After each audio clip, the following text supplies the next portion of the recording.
The day I left South Africa for the University of California was supposed to be the proudest moment of my life.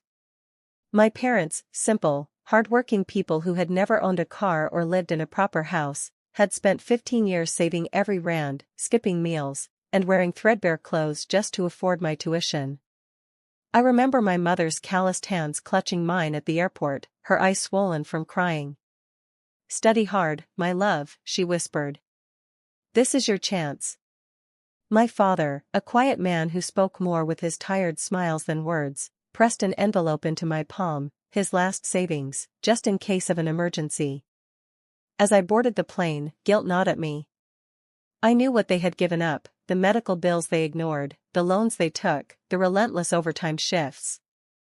They believed in me so fiercely, it hurt. When I landed in California, everything felt surreal. The towering buildings, the bustling streets, the endless opportunities. For the first few weeks, I was the perfect student, attending every lecture, taking meticulous notes, video calling my parents with excited updates. But then, I met them. The girls in my dorm who laughed at my thrift store clothes, who rolled their eyes at my early bedtimes. They partied every night, drank like it was water, and blew smoke in my face like it was a challenge. "Live a little," one smirked, handing me a shot. I hesitated. Then I took it. That was the first step. And I had no idea it would lead to my ruin. The first time I tasted vodka, it burned like betrayal, sharp, unexpected, but thrilling. The girls in my dorm, with their designer clothes and careless laughter, became my unlikely guides into a world I had only seen in movies.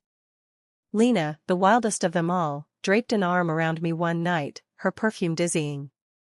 "You're too pretty to be this boring," she whispered, her lips brushing my ear. Then there was Jake. Tall, tousled hair, a smirk that made my stomach flip. He was Lena's on-again, off-again fling, but the way he looked at me, like I was a mystery he wanted to solve, sent heat rushing to my cheeks.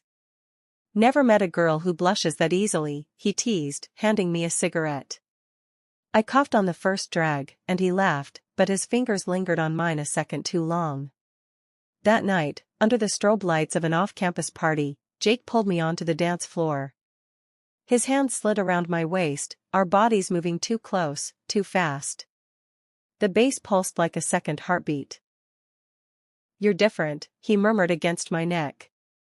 And for the first time I wanted to be reckless. But then Lena's eyes locked onto us, sharp as glass. "Careful, new girl," she purred, sliding between us. "Some flames leave scars." I should have walked away. But the taste of freedom, and Jake's intoxicating grin, was too sweet to resist. By dawn, I was no longer the girl my parents sent to America. I was someone else. And I liked her. The party lights pulsed like a fever dream as Marcus led me upstairs, his fingers laced through mine. "I've watched you since orientation," he confessed, his voice rough against my ear. "All those prim blouses and perfect notes.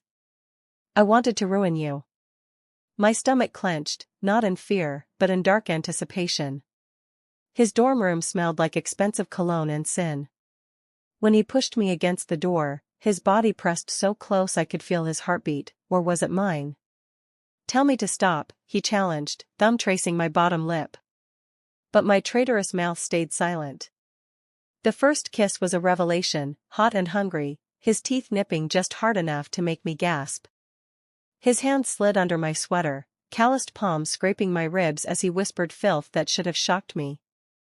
Instead, liquid heat pooled between my thighs. Then came the money. A crisp $200 bill placed deliberately on the nightstand. "For your trouble," Marcus murmured, biting my neck. The world tilted. This wasn't romance, this was a transaction. When his belt buckle clinked in the dark, reality came crashing back. I should have run. But as his hands pinned my wrists and his mouth claimed mine, I made the choice that would unravel me. I moaned instead of screamed. By dawn, the money was gone. So was my innocence. And as I walked back to my dorm with shaking legs, two truths warred in my chest. I'd never felt so alive. I'd never felt so dead inside. The California sun cut through my blinds like an accusation. My head throbbed with last night's tequila, my body ached with Marcus's fingerprints, and my wallet held $200 dirty. I stared at the ceiling, replaying every touch, every whispered good girl that had made me shiver. My skin still smelled like him, whiskey and expensive cologne. I should have felt powerful. I had been wanted. But then my phone buzzed. A message from Mama, "Sent you a care package, my star. Study hard." The guilt hit like a punch. I rolled over and dry heaved into my trash can, tears burning my eyes. This wasn't me. This wasn't why they sold their furniture, why Daddy worked double shifts. I dragged myself to the shower, scrubbing until my skin turned raw. The water couldn't wash away the truth, I had traded my dignity for cash. That afternoon, I opened my untouched textbooks for the first time in weeks. But the equations blurred. All I could see was Marcus's smirk, the way he'd counted out the bills like I was worth it. I swore I'd never do it again. But the worst part? Somewhere deep down, I knew I was lying. The Arabian client's penthouse smelled of oud oil and expensive cruelty. His fingers, adorned with thick gold rings, traced the fresh bruises Marcus had left as he examined me like livestock. "You'll do," he said finally, tossing a stack of hundreds onto the glass coffee table. "But we add the dog tonight." My stomach turned to ice. The Great Dane stood panting in the corner, its handler smirking by the door. "Special request," the Arab murmured, unbuckling his belt with one hand while pouring whiskey with the other. "You'll take both or leave with nothing." I thought of my parents' last call, Mama's voice bright with hope, "Your scholarship application came through." The lie had slipped out so easily, yes, I'm still on the dean's list. The money crinkled in my fist as I knelt. Later, in the shower of some no-tell motel, I scrubbed until my skin bled. The handler had filmed everything. The Arab had laughed when I cried. The dog. My phone buzzed. A new contact, Mr. K. Weekend in Dubai. $10,000. I stared at the cracked screen, water turning cold. Somewhere, the girl who'd arrived in America with dreams of medical school was screaming. But the woman I'd become, the one with hollow eyes and a body that no longer felt like hers, typed a single word. "Terms?" The reply came instantly, "No limits. No safe words." I booked the flight before the shower water ran clear. The Dubai suite was all white marble and floor-to-ceiling windows, the Persian Gulf glittering below like spilled ink. Mr. K sat silhouetted against the skyline, a cigar smoldering between his fingers. "You're thinner than in the videos," he observed. His voice was smooth, disinterested. "We'll have to fix that." By the third day, I couldn't walk straight. They'd given me pills to keep me awake, liquids to make me pliant. The things they did, with cameras rolling, with strangers watching, carved me hollow. But the worst part? The way my body learned to respond. The way my moans turned real. On the flight back, I found a single missed call from my father. His voicemail was just static and a broken "We miss you," before the line cut. I deleted it before the wheels touched down. The John in the motel room had a Confederate flag tattoo and bad breath. When I gagged, he slammed my head against the headboard. "Bitch ain't worth $50, he spat, leaving me bleeding on stained sheets. The ER nurse had kind eyes. "Honey, do you have someone to call?" I laughed until the stitches tore. That night, feverish from infection, I dreamed of my mother's hands braiding my hair before school. Of the scholarship essay I'd written, "I want to heal people." I woke up screaming. Rehab smelled like bleach and false hope. "You're here because," the counselor asked. I stared at my wrists, track marks, bite marks, the ghost of Marcus's grip. "I forgot how to say no," I whispered. Across the room, a girl with needle scars nodded like she understood. That afternoon, I called home for the first time in 11 months. When my father answered, I opened my mouth. And heard myself sob instead of speak. The silence on the line was the loudest sound I'd ever known.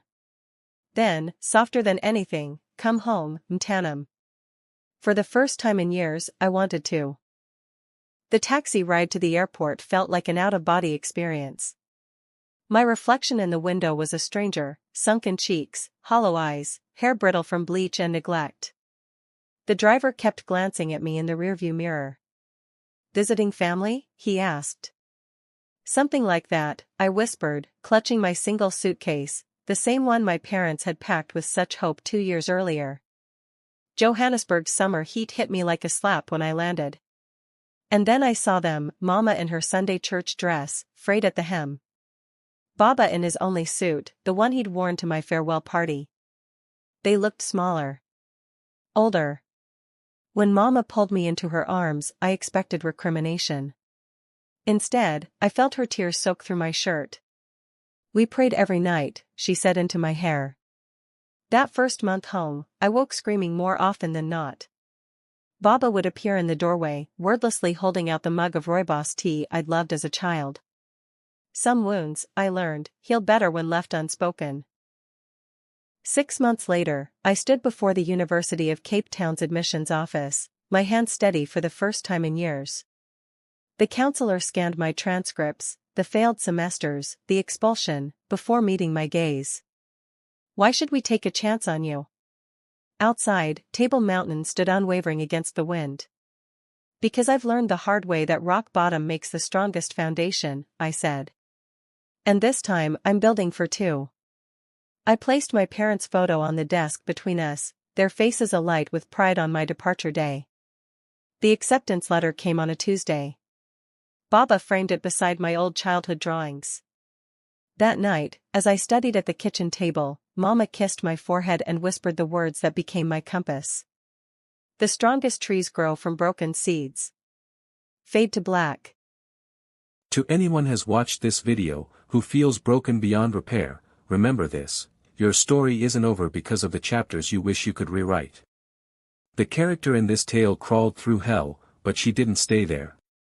She carried her shame like stones until they became the foundation of something stronger. If she could rise, so can you. Every sunrise is proof that you, too, can begin again. Your past does not own you. Your mistakes do not define you. Keep fighting. The moral of the story: the cost of betrayal is always paid by those who love you most. The ones who believe in you will bleed for your choices long after the wounds stop hurting you. Addiction comes in many forms: substances, validation, easy money. Not all prisons have bars. Some are gilded with approval, or lined with the velvet of quick escapes. True redemption begins when you stop running from your past and start building from its ruins. You can't outrun what you've done. But you can kneel in the wreckage and build something new. Thank you for watching. Please subscribe to our channel and turn on the notification button to catch subsequent videos.